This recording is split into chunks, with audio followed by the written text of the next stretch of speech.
ঘোষণাপত্র নিয়ে সব পক্ষের সাথে বসবে সরকার, জানালেন উপদেষ্টা মাহফুজ। ফেব্রুয়ারির মধ্যেই বই পাবে সব শিক্ষার্থী। শেখ হাসিনাকে ফেরত চেয়ে পাঠানো চিঠির উত্তরের অপেক্ষায় ঢাকা। ভারতকে জানানো হয়েছে পাসপোর্ট বাতিলের বিষয়টি। ক্ষমতায় টিকে থাকার অসুস্থ প্রতিযোগিতা চলছে, মন্তব্য মির্জা ফখরুলের। কর চাপিয়ে জনসমর্থন হারাচ্ছে সরকার, বললেন রিজভী।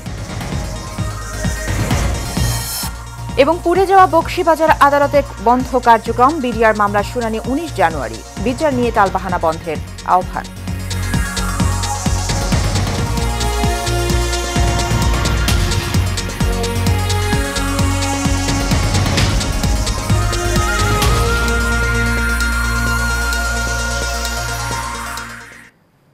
স্বাগত এশিয়ান প্রাইম নিউজে। দর্শক, সংবাদ জুড়ে সাথে আছি সুবর্ণা গোলন্দাজ। শুনছিলেন বিআরবি কেবল ইন্ডাস্ট্রিজ লিমিটেড সংবাদ শিরোনাম। সংস্কার সাপেক্ষে আগামী নির্বাচনের দিনক্ষণ ঠিক হবে বলে জানিয়েছেন উপদেষ্টা মাহফুজ আলম। সন্ধ্যায় এক সংবাদ সম্মেলনে তিনি আরও বলেন, সব পক্ষের সঙ্গে আলোচনা করে ঐকমত্যের ভিত্তিতে হবে সংস্কার এবং জুলাই ঘোষণাপত্র। এ সময় প্রধান উপদেষ্টার প্রেস সচিব বলেন, আগামী মাসের মধ্যেই সব শিক্ষার্থীর হাতে বই তুলে দেয়া হবে। মেহরাব সুমনের রিপোর্টে বিস্তারিত। সাময়িক বিভিন্ন ইস্যুতে রাজধানীর ফরেন সার্ভিস একাডেমিতে সংবাদ সম্মেলনের আয়োজন করা হয়। নির্বাচন সম্পর্কে সাংবাদিকদের প্রশ্নের জবাবে উপদেষ্টা মাহফুজ আলম বলেন, প্রথমে প্রয়োজনীয় সংস্কার, এরপর নির্বাচন। উপদেষ্টার বক্তব্যে আপনারা অলরেডি দেখেছেন যে এটা হচ্ছে সংস্কার সাপেক্ষ। আমরা সংস্কার কমিশনগুলোর রিপোর্ট এই মাসের মধ্যে পাবো আশা করি। ওই সংস্কার যদি মধ্যমেয়াদী হয়, দীর্ঘমেয়াদী হয়, স্বল্পমেয়াদী হয় বা কি ধরনের সংস্কার, এটা যদি ঠিক হয়, ওই সংস্কারের মেয়াদ অথবা পরিধির ভিত্তিতে আমি মনে করি নির্বাচনের ডেট ঠিক হবে। জুলাই ঘোষণাপত্রের ব্যাপারে তিনি আরো বলেন, শিক্ষার্থীদের প্রস্তাবনা এবং রাজনৈতিক দলের ঐক্যমতের ভিত্তিতে ঘোষণাপত্র প্রণয়ন করা হবে। সরকার ঘোষণাপত্রকে এবং ঘোষণাপত্রের যে প্রক্রিয়াটা এটা ফ্যাসিলিটেট করছে, কিন্তু ঘোষণাপত্র আসবে সবার ঐক্যমতের ভিত্তিতে, সব রাজনৈতিক পক্ষ এবং দল। সুতরাং এই দুইটা জিনিস কিন্তু ডিফারেন্স। আমরা গভর্নমেন্ট নিজে বানাইয়া কোনো প্রক্লেমেশন আমরা দিচ্ছি না, বরং সবার ঐক্যমতের ভিত্তিতে শিক্ষার্থীদের প্রস্তাবনা এবং সবার ঐক্যমত। এ সময় প্রধান উপদেষ্টার প্রেস সচিব বলেন, আগামী মাসের মধ্যেই সকল শিক্ষার্থীদের হাতে পাঠ্যপুস্তক তুলে দেওয়া হবে। বলা হয়েছে যে পাঠ্যপুস্তক আগামী মাসের মধ্যে সবাই হাতে পাবেন। আগের গভর্নমেন্টে ওনারা পাঠ্যপুস্তক উৎসব করতেন ওই একদিনের জন্য। 2010-এর পরের থেকে দেখা যাচ্ছে যে ফুল ডিস্ট্রিবিউশন হতে হতে মার্চ এবং কোনো বছর জুলাই মাসও হয়ে গিয়েছে। Mehrab Suman, Asian television, Dhaka. ভারতে পালিয়ে যাওয়া সাবেক প্রধানমন্ত্রী শেখ হাসিনাকে প্রত্যর্পণ চুক্তির আওতায় ফেরত চেয়ে চিঠি দিয়েছে বাংলাদেশ। এ অবস্থায় দিল্লি থেকে চিঠির জবাব পেতে আরও অপেক্ষা করবে ঢাকা। আজ পররাষ্ট্র মন্ত্রণালয়ের সাপ্তাহিক ব্রিফিংয়ে মুখপাত্র মোহাম্মদ রফিকুল আলম সাংবাদিকদের প্রশ্নের উত্তরে সব কথা বলেন। সরকারের পক্ষ থেকে তাগিদপত্র দেওয়ার প্রশ্নে মুখপাত্র বলেন, কূটনৈতিক প্রক্রিয়ায় অনেক দুর্বোধ্যতা আছে, এর মধ্যে সবকিছুর ব্ল্যাক অ্যান্ড হোয়াইট উত্তর হয় না। সরকার ভারতের উত্তরের জন্য আরও অপেক্ষা করবে উল্লেখ করে তিনি বলেন, আন্দোলনে গণহত্যায় জড়িত সাবেক প্রধানমন্ত্রী শেখ হাসিনাকে দেশে ফেরত পাঠানোর বিষয়ে দেয়া চিঠির বিষয়টি ভারত স্বীকার করেছে। রফিকুল আলম আরও বলেন, অন্তর্বর্তী সরকার জুলাই বিক্ষোভে জোরপূর্বক গুম ও হত্যাকাণ্ডে জড়িত থাকার অভিযোগে ইমিগ্রেশন ও পাসপোর্ট বিভাগের 97 জনের পাসপোর্ট বাতিল করার সিদ্ধান্ত নিয়েছে। শেখ হাসিনাও রয়েছেন তাদের মধ্যে।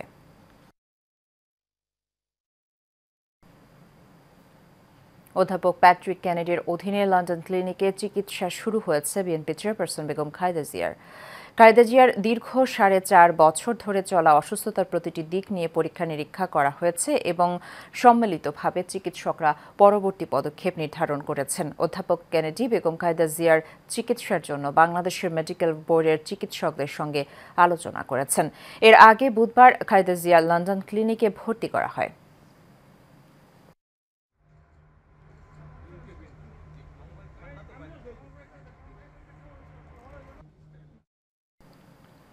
ক্ষমতায় টিকে থাকার জন্য অসুস্থ প্রতিযোগিতা শুরু হয়েছে বলে মন্তব্য করেছেন বিএনপির মহাসচিব মির্জা ফখরুল ইসলাম আলমগীর। দুপুরে গুলশানে বিএনপির চেয়ারপারসনের কার্যালয়ে রাজবন্দির জবানবন্দি বইয়ের মোড়ক উন্মোচনের প্রধান অতিথির বক্তব্যে এসব কথা বলেন তিনি। এ সময় বিভক্তির রাজনীতি না করতে সবার প্রতি আহ্বান জানান বিএনপির মহাসচিব। মোশাররফ তালুকদারের ক্যামেরায় কাউসার আহমেদের রিপোর্টে বিস্তারিত। গণতন্ত্র, ন্যায় বিচার এবং রাজনৈতিক ষড়যন্ত্রের বিরুদ্ধে সংগ্রাম, একই সাথে বিএনপি চেয়ারপারসন বেগম খালেদা জিয়ার বিরুদ্ধে দায়ের করা মামলার তথ্য প্রমাণ, আদালতে দেয়া জবানবন্দি নিয়ে সংকলন করা হয়েছে রাজবন্দির জবানবন্দি বইটি। এখন আমাদের ধৈর্য ধরতে হবে। এখন আমরা কোনো প্রতিশোধ নেব না, এখন প্রতিহিংসা নয়, এখন প্রেম ভালোবাসা দিয়ে আমাদেরকে সামনে এগিয়ে যেতে হবে। গুলশানে বিএনপির চেয়ারপারসনের কার্যালয়ে বইয়ের মোড়ক উন্মোচন অনুষ্ঠানে প্রধান অতিথির বক্তব্যে বিএনপির মহাসচিব মির্জা ফখরুল ইসলাম আলমগীর বলেন, শেখ হাসিনা পালানোর পর ঐক্যের জায়গায় ফাটল ধরেছে। বিভক্তির রাজনীতি যেন আমরা না করি। এখন যেটা প্রয়োজন, সবচেয়ে বেশি প্রয়োজন দেশকে বাঁচানোর জন্য, গণতন্ত্রকে ফিরে পাওয়ার জন্য ঐক্য, স্ট্রাকচার তৈরি করার সংস্কার অবশ্যই লাগবে, কিন্তু সেই সংস্কারটার যে পেছনে যে শক্তিটা লাগবে সেটা হচ্ছে একটা নির্বাচিত পার্লামেন্ট, নির্বাচিত সরকার। এ সময় দেশের মধ্যে বিভাজন সৃষ্টি না করে স্থিতিশীলতা ফিরিয়ে আনার আহ্বান জানান মির্জা ফখরুল। কিছু মানুষ একেবারে যেন ডেসপারেট হয়ে গেছে যে তার দেশকে ভাগ করবে, আবার জনগণকে বিভক্ত করবে। এখন বিভিন্ন রকম কথা বলছে, বিভিন্ন রকম আপনার উস্কানি দিচ্ছে, উস্কানিমূলক কথা হচ্ছে। আপনারা দয়া করে এগুলোর মধ্যে যাবেন না। সব মামলা থেকে মুক্তি পেয়ে অল্প কিছুদিনের মধ্যে বিএনপির ভারপ্রাপ্ত চেয়ারম্যান তারেক রহমান দেশে ফিরবেন বলে জানিয়েছেন দলের মহাসচিব মির্জা ফখরুল ইসলাম আলমগীর। আমরা আপনাদের সঙ্গে আছি, ইনশাআল্লাহ। আমরা অতীতে সফল হয়েছি, আমরা আবারও সফল হব। কাউসার আহমেদ, এশিয়ান টেলিভিশন, ঢাকা। শেখ হাসিনার লাল এবং সবুজ কোনো পাসপোর্টই নেই। বাংলাদেশ সরকার তা বাতিল করে দিয়েছে। তবে কিসের ভিত্তিতে হাসিনার ভিসার মেয়াদ বাড়ালো ভারত, এমন প্রশ্ন তুলেছেন বিএনপির সিনিয়র যুগ্ম মহাসচিব অ্যাডভোকেট রুহুল কবির রিজভী।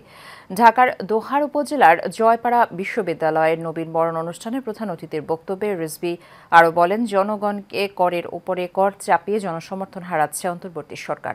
কোনো আর্থিক প্রতিষ্ঠানের স্বার্থে কর বর্ধিত করতে পারে না সরকার। অনুষ্ঠানের প্রধান বক্তা কেন্দ্রীয় ছাত্র দলের সাধারণ সম্পাদক নাসির উদ্দিন নাসির। উপস্থিত ছিলেন ঢাকা জেলা বিএনপির সভাপতি খন্দকার আবু আশফাক, বিএনপির জাতীয় নির্বাহী কমিটির সদস্য গিয়াস উদ্দিন সহ অনেকে।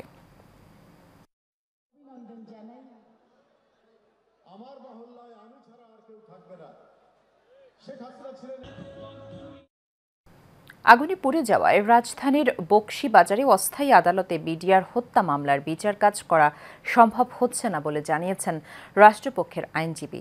তাই শুনানি পিছিয়েছে, 19 জানুয়ারি ধার্য করা হয়েছে। এদিকে বিডিআর হত্যা মামলার বিচার ব্যবস্থা নিয়ে প্রহসন চলছে বলে মন্তব্য করেছেন বৈষম্য বিরোধী ছাত্র আন্দোলনের নির্বাহী কমিটির সদস্য মাহিন সরকার।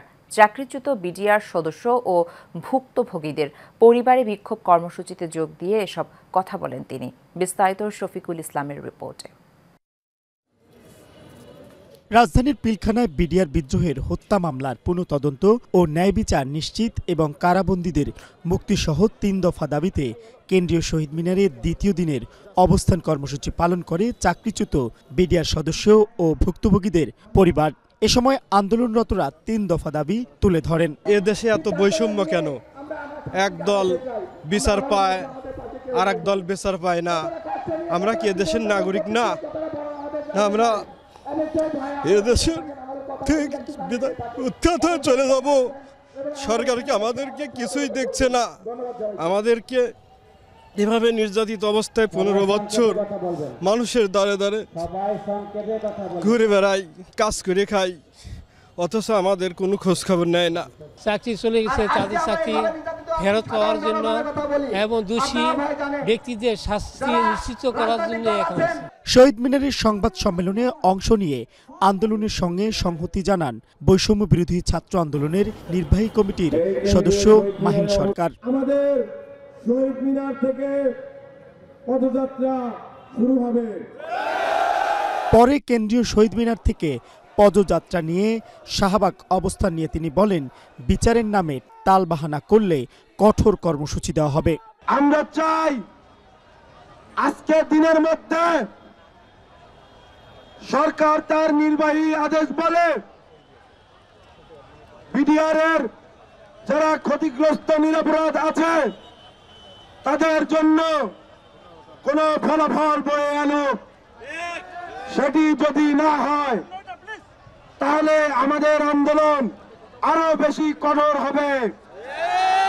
আজকে বিডিআর হত্যাকাণ্ডের সংক্রান্ত বিষয়ে যারা আসছেন, ওই ভুক্তভোগীর পরিবার এবং ভুক্তভোগীর সদস্য যারা ছিলেন, তারা আজকে বিভিন্ন দিক থেকে এসে শাহবাগে মোড়ে অবস্থান নিয়েছেন। তো তারা বলেছে যে 1 ঘন্টার মতো তারা এখানে থাকবে। তো আমরা আমাদের মতো অবস্থায় আছি, আমরা সর্বোচ্চ ধৈর্য ধরার চেষ্টা করতেছি। এদিকে পুরান ঢাকার বকশীবাজারে আলিয়া মাদ্রাসার অস্থায়ী আদালতে বিডিআর বিদ্রোহের বিচার কাজ শুরু হওয়ার কথা থাকলেও ভোরে এজলাস কক্ষে আগুন লেগে পুড়ে যাওয়ায় সেখানে বিচার কাজ করা সম্ভব না হওয়ায় পরবর্তী জামিন শুনানির তারিখ 19 জানুয়ারি ধার্য করা হয়েছে।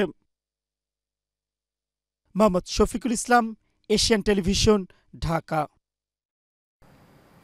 পুনঃতদন্ত শেষে ফৌজদারি বা রাষ্ট্রবিরোধী অপরাধ ছাড়া সুপারিশপ্রাপ্ত বাকি সবাইকে 43তম বিসিএসে নিয়োগ দিয়ে প্রজ্ঞাপন দেওয়া হবে বলে জানিয়েছেন জনপ্রশাসন মন্ত্রণালয়ের সিনিয়র সচিব ডক্টর মোহাম্মদ মোখলেসুর রহমান।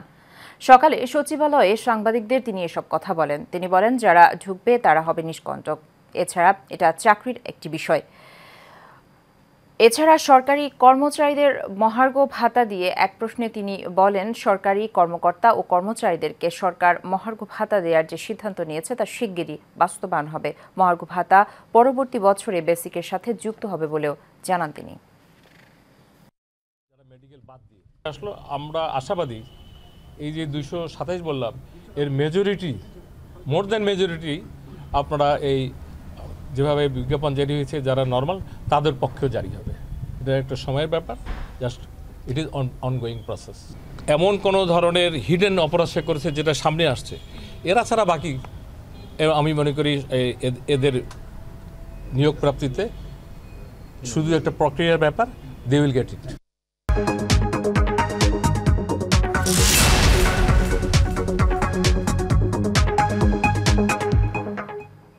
বাণিজ্য উপদেষ্টা শেখ বশিরউদ্দিন বলেছেন, আমাদের কাছে আলাদিনের চেরাগ নাই যে রাতারাতি সব ঠিক হয়ে যাবে।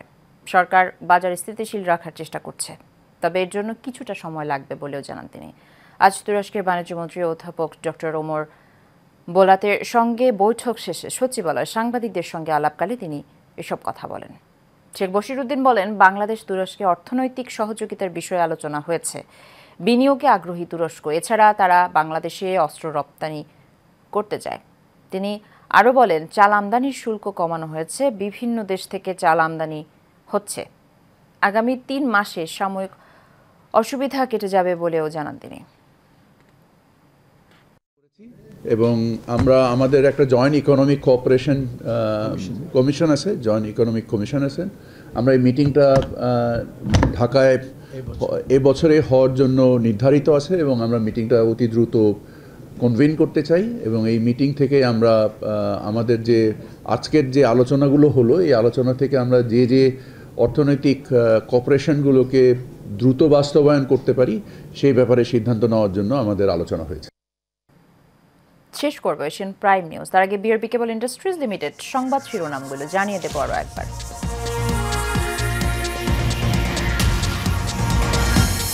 জুলাই ঘোষণাপত্র নিয়ে সব পক্ষের সাথে বসবে সরকার, জানালেন উপদেষ্টা মাহফুজ। ফেব্রুয়ারির মধ্যেই বই পাবে সব শিক্ষার্থী। শেখ হাসিনাকে ফেরত চেয়ে পাঠানো চিঠির উত্তরের অপেক্ষায় ঢাকা। ভারতকে জানানো হয়েছে পাসপোর্ট বাতিলের বিষয়টি। ক্ষমতায় টিকে থাকার অসুস্থ প্রতিযোগিতা চলছে, মন্তব্য মির্জা ফখরুলের। কর চাপিয়ে জনসমর্থন হারাচ্ছে সরকার, বললেন রিজভী। এবং পুড়ে যাওয়া বকশীবাজার আদালতে বন্ধ কার্যক্রম, বিডিআর মামলার শুনানি 19 জানুয়ারি, বিচার নিয়ে টালবাহানা বন্ধের আহ্বান।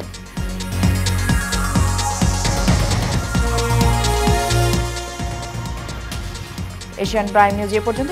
পরবর্তী সংবাদ দেখার আমন্ত্রণ রইল। ধন্যবাদ সাথে থাকার জন্য। আল্লাহ হাফেজ।